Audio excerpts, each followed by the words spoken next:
Welcome back to Gaza Under Attack. Coming to you from the British capital, London, I'm Saeed Pourza. As more Palestinian men, women and children are killed in relentless U.S.-Israeli bombardment of the besieged Gaza Strip, here's a quick look at some of the latest developments. Day 2 of hearings in the genocide case against the Israeli regime at the UN's highest court, the International Court of Justice.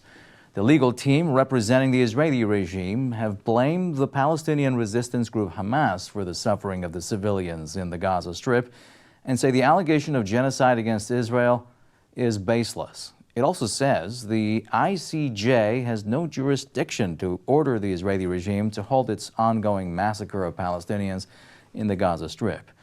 Those comments come a day after the South African legal team presented a 5-point argument to the court, from the denial of food and medicines to forced displacement and mass killings of Palestinians, as examples of the Israeli regime's intent to commit genocide.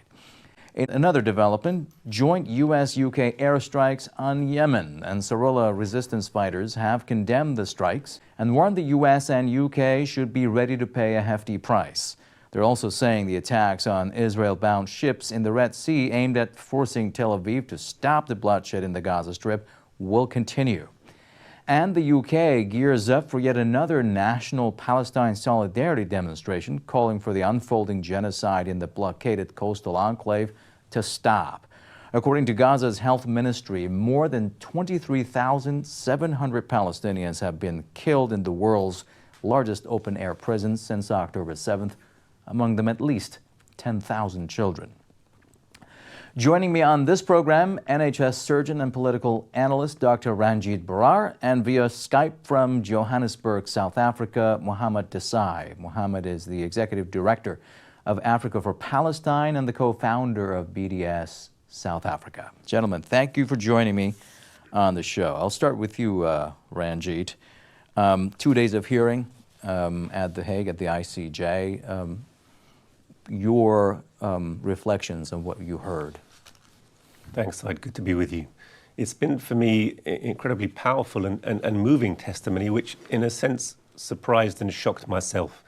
The ICJ is, ostensibly a UN body, but in as much as the International, Court of Justice acts, it has always acted in its history thus far, perhaps since its founding, which was around the Genocide Convention itself comes, of course, from the condemnation of Nazi genocide in World War II, and that was the motivation for its formation. But if you see the UN as a body that's been dominated by the major powers, in particular by US, Britain, France, the NATO powers, it's been very key that none of the crimes of those powers have ever come before the ICJ, whereas often they will drag their victims before the ICJ, and I'm thinking particularly of Slobodan Milosevic, who was dragged before the ICJ and died in their courts, essentially.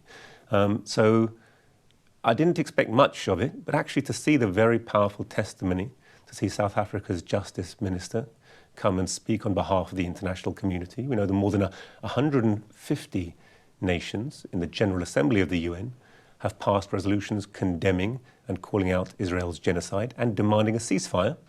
And we know that the permanent Security Council, which has 5 permanent members and rotating members, so there are 8 on it, have also essentially, with the veto of the US and the abstention of the UK, demanded the same, that there was a ceasefire. So it's very clear in the eyes of the world that it's the UK and the US who are protecting Israel. But what I wasn't expecting is to be so moved in this relatively sterile environment that I consider it's like an away game. You're in the home of imperialism. But the powerful testimony, both of the ministers, talking about Nelson Mandela, his solidarity with the Palestinians. He says that we're not free, even though apartheid in South Africa's gone, until apartheid ends in Israel. To hear those words spoken again, and in a forum where it can't be ignored by the world's media, it's been very powerful. And perhaps we can talk more about the testimony, but the initial testimony of their Irish prosecutor employed by the South Africans was very powerful, concentrated summary, and really shows that it's an open and shut case. That there's no way, in my opinion, that we can't convict the Israelis of this crime. The facts are overwhelming. So really, it's not just the Israelis who are on trial, it's their imperialist backers And for that reason, they're very much attacking it as a forum. And it's the institution itself, to me, that's on trial. Let me bring Mohammed in. Mohammed, your reaction to this landmark genocide case brought by South Africa at the ICJ? It was an absolutely phenomenal week for many South Africans. I think that even though there were very serious issues being discussed by the International Court of Justice, it was a moment in which many South Africans have felt very proud, felt very proud that our government is representing the very will of our people, and that the voices on our streets are in sync with the voice of our state and of our government. I think I agree with the previous speaker that whilst it was a very legalistic environment, whilst it was of a very formal tone, that many of us couldn't help but be moved. One of the sentences in the application by South Africa that was communicated by one of the advocates on behalf of our country that really stood out for me was, in addition to detailing and documenting the various crimes that Israel has committed in the last 3 months, the one part that really stood out for me was the mentioning and reminding of the international community that in addition to the 20,000 people that have been killed, more than 10,000 of them children, that in addition to these numbers, there are also, and this is well documented in South Africa's application, that there are also 7,500 Palestinians currently lying under the rubble caused by the destruction of Israel, and that these 7,500 Palestinians are either dying a slow death or their bodies are decomposing due to the elements of the weather. And so the moving testimony by the South African legal team, combined with the kind of outpouring of solidarity and support that came from the global South. I think that South Africa took the initiative and had the courage and the boldness to go to the International Court of Justice, notwithstanding the kind of pressures that will now be put on our country by, for example, the United States, and by, for example, Britain and a few other countries. But even though South Africa may have taken the lead, I think that it must also be mentioned that South Africa also had the support of countries including Bolivia, Colombia, Venezuela, of Iran, of the various of Brazil, of various other African countries, as well as major blocs representing various countries across the globe. But I think that one of the key takeaways was that we really saw the global South here up against the global North. Right. While governments in Europe throw their weight behind the Israeli regime, European parliamentarians have been speaking up in support of the South African case. Press TV's cameras were on hand to get the thoughts of lawmakers on their hopes for the ICJ case and why they were advocating for Palestinians. I think this is the last chance of the international law to prove that there is still any humanity in the world, because we are witnessing live on television now a genocidal war of Israel. And if it stays unpunished, it's not only a problem for all Palestinians all over the world, but for all humanity. And so it's very important today that before the International Court of Justice, there will be a conviction of Israel for the atrocities and for the war crimes that they are waging on the Palestinian people every day. And so I think it's very important that also in Europe this signal is heard, because there is still an association agreement between Europe, the European Union and Israel, and we would like to suspend immediately this association agreement, because there has to be sanctions. There has not only to be a conviction of Israel, but there have to be sanctions also against this criminal regime of Israel today. And that is also important for the European people themselves, because solidarity, humanity, international law are not only important for the south of this planet, but also for every human being here in the north of the planet in Europe. There's a huge pressure on the court to come up with an honest verdict. We need a verdict that is free of influence from major powers. We know that the Americans will be squeezing the 15 countries that have a representative on the court, and so they will be under terrible pressure. But it's about time now that people start to stand up for the truth and stand up for justice and stand up for justice for the Palestinians on this occasion and stop the horrendous slaughter that's taking place, because unless we get an honest verdict from this court, this slaughter is going to go on too long more. This is a pivotal moment in international relations. You can feel the expectation in the mood here, but not just here physically. All of the people all over the world who are glued to their TV and their computer screens following this, it's actually unprecedented. And if this court doesn't rule based on the evidence, if it allows itself to be the victim of might is right, political interference, the consequences of that for international law will be far-reaching. So I hope and expect that that doesn't happen, because I think we've never seen, shockingly, evidence like this in such a textbook definition of genocide. And if that can't be upheld in a court, then the court is futile and a new world order will have to be built. And I don't think the people who are here or the people at home or the people of the world will allow that to happen.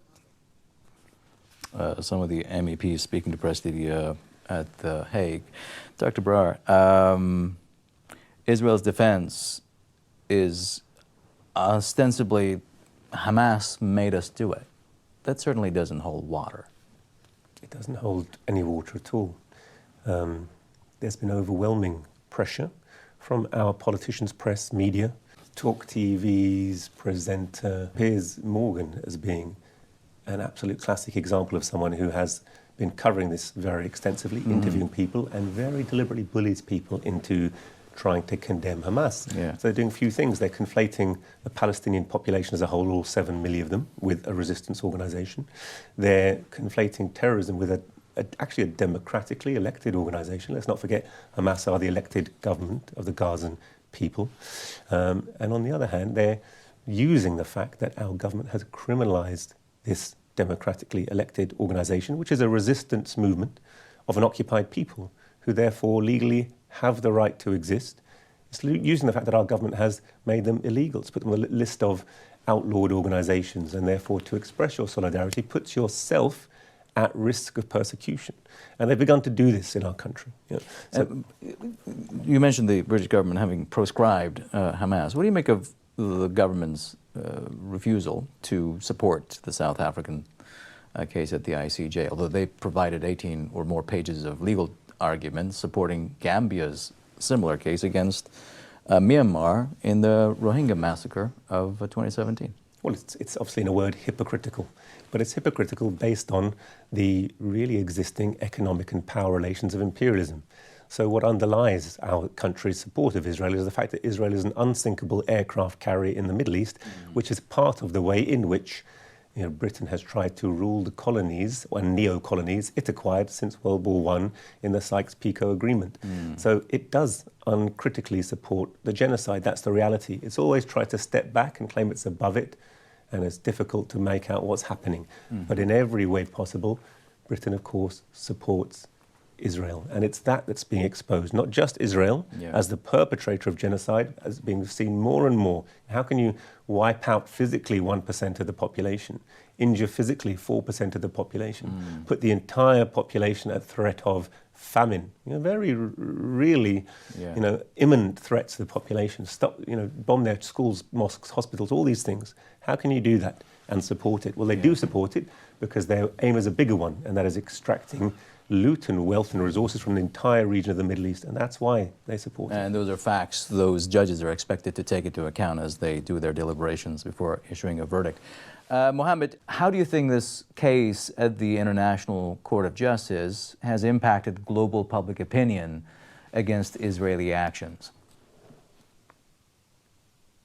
I think that the South African case put forward by the lawyers of representing our country was put forward in such a crisp, clear and concise manner that it was really hard, it was really difficult not to be able to see the situation for what it is.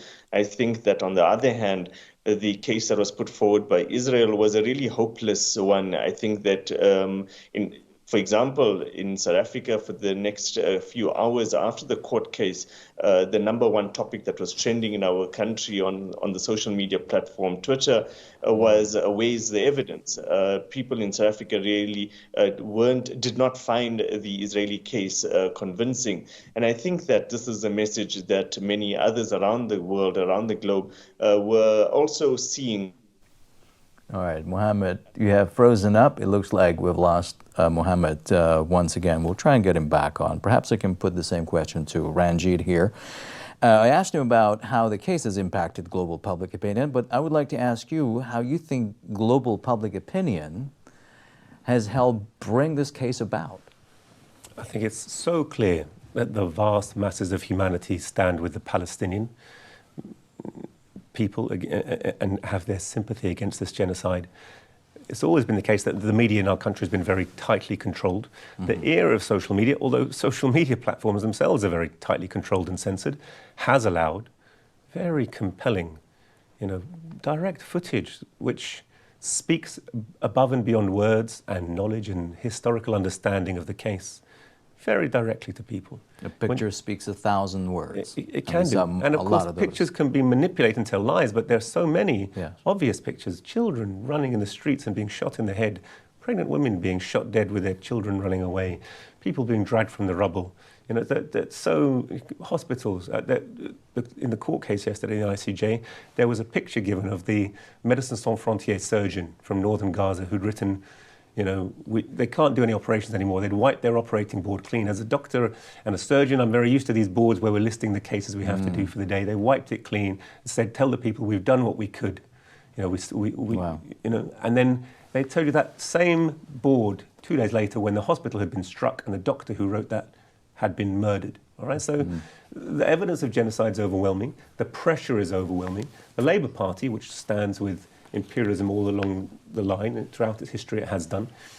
Its leader, Keir Starmer, has been making statements that we stand in support of Israel, we want Israel to win, that we shouldn't have a ceasefire, and he's been surprised at the pressure he's felt and Labour have felt.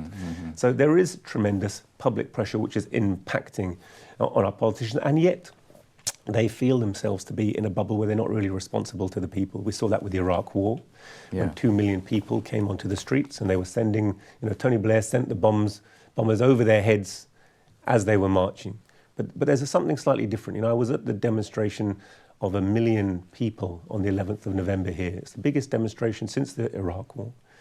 And the level of anger of the people, the level of political understanding of the people is much higher, and their level of understanding that actually our governments, the governments of the West, the NATO governments, are responsible is higher than it's ever been before. And to me, this is a great positive because the people are waking up to where real responsibility for these very deep crimes lies. And we're going to see more of that anger being vented this weekend here in London. Just a quick reminder, if you've just joined us, this is Gaza Under Attack with me, Saeed Purza, where we take a deep dive into the news of and around the Israeli atrocities against Palestinians. Now, stalwart of the anti-war movement, staunch pro-Palestinian advocate and former leader of the UK's Labour Party, Jeremy Corbin, is in The Hague and had this to say to the journalists there. I just want to put on record my great thanks to the Republic of South Africa for having the courage to take the case on in the first place, to bring it here to the International Court of Justice, and thank all those other governments around the world that have joined in the case of pointing out that the bombardment of children, of civilians, of schools, of hospitals, of homes, of agricultural places, and the driving of the population of Gaza into places they were told were safe and turn out to be incredibly dangerous. The bravery of them in bringing the case and the world hearing it today is something that I think we should all thank South Africa for. Secondly, in presenting the case, they did it in non-sensational terms. They went in detail through the history of the Genocide Convention and how it came about after the horrors of the Second World War and other genocides that have taken place, and pointed out that what is happening in Gaza is an attack against the population of Gaza as a whole. That is where the Genocide Convention comes in. But these things don't come from nowhere. Israel's weapons are being supplied by the United States with the support of many European countries, including my own. And the demonstrations in support of the people of Palestine all around the world are getting bigger and bigger. The world has woken up to the plight of the Palestinian people, and it's taken the loss of 30,000 lives for the world to wake up at last. I hope that the interim orders that have been requested by the South African delegation this morning will be granted, and there will be a demand that the bombardment of Gaza cease. But in the meantime, those powerful governments that supply Israel with its weapons can also make that demand for a ceasefire and assist that by stopping the supply of those weapons that are being used to kill so many people in Gaza. I want to conclude by saying this: thank people all over the world for speaking up for the Palestinian people. As mentioned at the top of the show, the U.S. and the U.K. have launched air, ship, and submarine strikes against targets across Yemen. In a statement, the Russian government has strongly condemned the strikes, describing them as irresponsible. The move by the U.S. and the U.K. could promote a regional conflagration at a time of heightened tensions. Let's take a listen to that statement. The United States stance in the United Nations Security Council on the Red Sea is only a pretext for further escalation of the situation of tension in the region. We strongly condemn these irresponsible actions by the United States and its allies. A large-scale military escalation in the Red Sea region could reverse the positive trends that have recently emerged in the Yemeni settlement process, as well as provoke destabilization of the situation throughout the Middle East region. Mohammed, what do you think which way do you think this verdict at the ICJ will go? We are concerned as South Africans that there will be interference from the United States and from other powers that are close to the Israeli regime. However, it would really jeopardize the very value of international law, the very value of human rights. And we're hoping that the judges of that court will not be subjected to the kind of political pressures that some have been suggesting would be used. We do hope that in the next week to have an urgent judgment coming out, calling for an immediate ceasefire of Israel's assault on the Palestinian Gaza Strip. But regardless of the actual judgment, we do feel that Israel really has lost the moral ground. This was one of the last attempts that it could have used to salvage itself, but in the process, it really has only but exposed its crimes for the world to see and for the world to judge. A ceasefire is indeed the most urgent thing at the moment, and Ranjit Brar, what are your fears, based on what we heard the Russian spokesman there say, of a misstep, political or military, that might lead to a regional war, all-out war in the region? Thank you. I mean, you have less than a minute, by the way. Sorry. I don't think you can call it a misstep. It's a very deliberate attempt to maintain a stranglehold on the Middle East. So Joe Biden and Cameron have fallen over themselves to say that their attacks on the so-called Houthi militia, on Ansurullah in Yemen, have got nothing to do with the Palestine conflict. They have everything to do with it, because both are aspects of their attempt to maintain domination over the Middle East, which is such a core interest that we had Jeremy Corbin speaking. Jeremy Corbin, let's not forget, was removed from the Labour Party leadership by an unholy alliance of his own party administration, the state and the Tory party and the media, precisely because they said any support for Palestine was anti-Semitic. And they're still pushing this button. That's the reason I myself was arrested for selling a book. So any support for those political causes, just as they may be, which threaten the material interests of imperialism in the Middle East, this is what we're talking about. They want to get their hands on the oil. So my fear is that they are prepared to escalate, because what we're seeing is a reinvigoration of really what is a national liberation struggle across the Middle East to force imperialist interests out to the great material benefit of the masses of the Middle East and actually to the masses of working people around the world. Okay, Dr. Ranjit Barar and Mohammed Desai, thank you very much to both of you for your time and thoughts. And thank you for watching us. Join us again next time for the latest news and analysis. Until then, continue to keep Palestine in your hearts. Goodbye.